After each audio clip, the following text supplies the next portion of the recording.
Y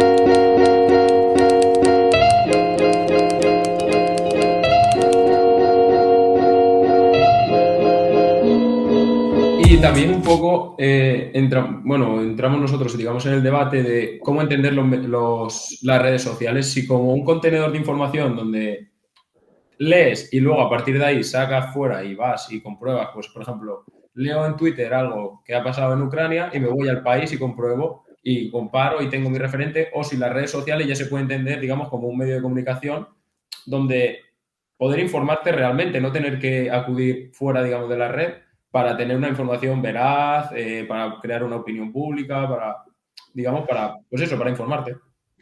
Bueno, una de las cosas curiosas, tienes mucha razón en lo que comentas, es que Facebook al principio acabó dando la idea de que ellos eran un medio de comunicación, que la gente ya no entraría en los portales de los medios de comunicación y lo que haría sería entrar en Facebook e ir clicando las noticias en función de a quién fuera siguiendo, el enlace que le importara, etcétera, etcétera.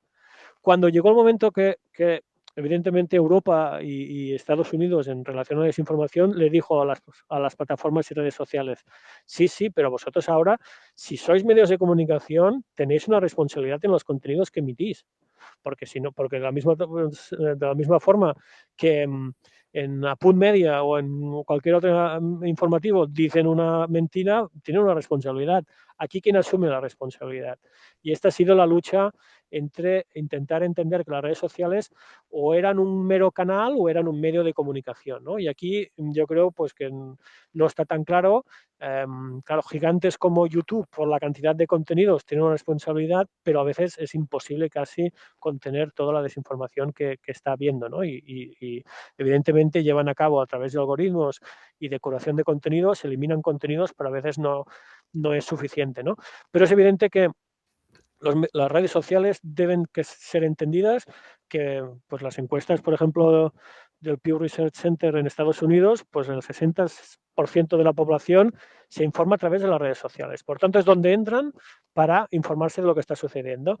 Yo ahora quiero saber qué está pasando en Ucrania y me voy a Twitter. Y a partir de Twitter y los periodistas que estoy siguiendo, corresponsales, los medios de comunicación, etcétera, etcétera, me hago una idea de lo que está sucediendo. Eso es lo habitual. Pero entonces, en este caso, las redes sociales también tienen una responsabilidad que deben tener en cuenta. Y deberían entonces haber más controles en las redes sociales. Bueno, más controles, no, más herramientas, como más medidas para evitar la propagación de bulos. Porque si las entendemos como medios de comunicación, si los medios de comunicación en cierta parte tienen, bueno, o deberían tener más cuidado en la difusión de estos bulos, las redes sociales supongo que también. Y es que, por ejemplo, bueno, perdón, antes sí, porque en lo del tema de Rusia y Ucrania, por ejemplo, Twitter enseguida cerró cuentas de Rusia Today y era y Sputnik, si no me acuerdo. Es decir, que mecanismos, digamos, tiene para si quiere combatir cierta desinformación o cierto tipo de información. Herramientas tiene, pero claro, entramos también en lo mismo, como Twitter ya está poniendo un sesgo de esto lo puedes leer, esto no. Ahí ya entramos ya también en libertad de expresión, de información.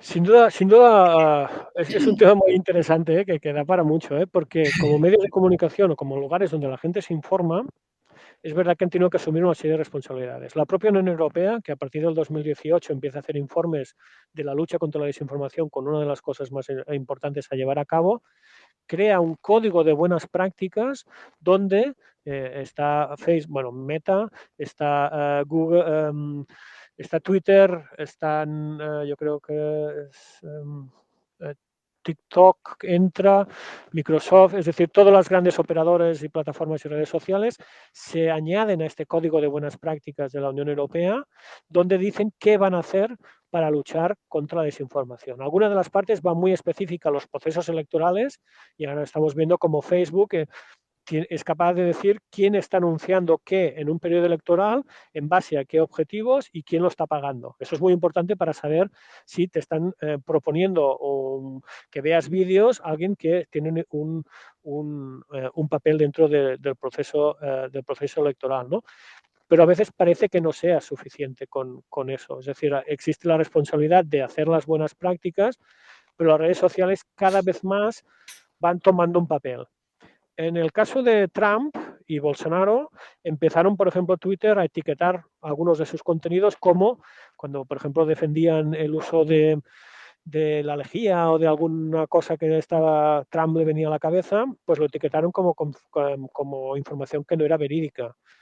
Twitter después dio un paso adelante por primera vez, cruzó el Rubicón y cerró el perfil de Trump.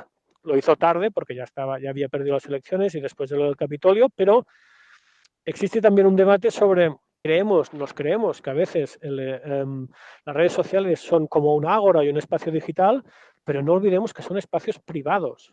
Es decir, hemos creado muchas veces el discurso de que era como la plaza del pueblo donde la gente podía hablar, pero recordemos, no es una plaza del pueblo, es un espacio privado, es un bar, no es una plaza. Y por tanto tiene sus normas. Y dentro de estas normas tú puedes obligar, pero evidentemente Twitter, Facebook, etcétera, etcétera, van a tener sus propios intereses. ¿Qué ha pasado en el caso de Ucrania? Que digamos que Meta ya le tenía ganas a Rusia por algunas cosas que le había hecho y pues hoy mismo creo, ayer, pues han sido categorizadas,